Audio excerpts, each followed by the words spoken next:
লিউহাফিজ আলা হাউলাইস সালাওয়াতিল খামসা, যেই ব্যক্তি আগামীকাল আল্লাহর সাথে মুসলিম হয়ে সাক্ষাৎ করা পছন্দ করো, যে হ্যাঁ আমি আনন্দিত যে আমি আল্লাহর সাথে মুসলিম রূপে সাক্ষাৎ করব, তার মানে আব্দুল ইবনে মাসুদ বলতেছেন তাহলে এই ব্যক্তির জন্য এই 5 ওয়াক্ত নামাজকে হেফাজত করা লাজিম।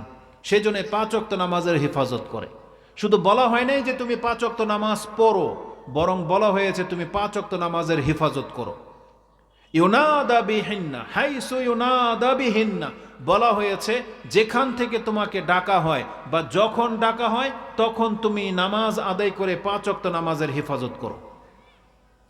ইন্নাহুন্না মিন সুনানিল হুদা, তিনি বলেছেন এটাই হলো রাসূলুল্লাহ সাল্লাল্লাহু আলাইহি ওয়াসাল্লামের সুউচ্চ আদর্শ, যেটা আল্লাহ সুবহানাহু ওয়া তাআলা তাকে শিক্ষা দিয়েছেন। ওয়া ইন্নাহুন্না মিন সুনানিল হুদা, মানে হিদায়াতের পথ এটাই, 5 ওয়াক্ত নামাজের হেফাজত করা, এটা হচ্ছে হিদায়াতের পথ। তারপরে তিনি বলতেছেন উপদেশ দিতে গিয়ে, তোমাদের মধ্যে যেই ব্যক্তি ফাইন্নাহুন্না মা মিনকুম, তোমাদের মধ্যে কোনো ব্যক্তি লাউ আন্নাকুম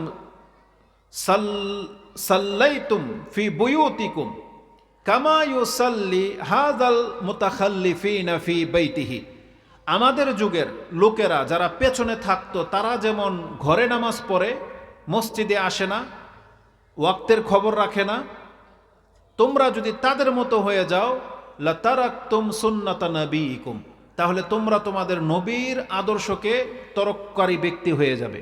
ওয়ালাউ তারাকতুম সুন্নাতা নবীকুম, আর তোমরা যদি তোমাদের নবীর আদর্শকে ছেড়ে দাও লাদালালতুম, তোমরা সুস্পষ্ট গুমরা হয়ে যাবে। এটা আব্দুল ইবনে মাসুদ বলতেছেন।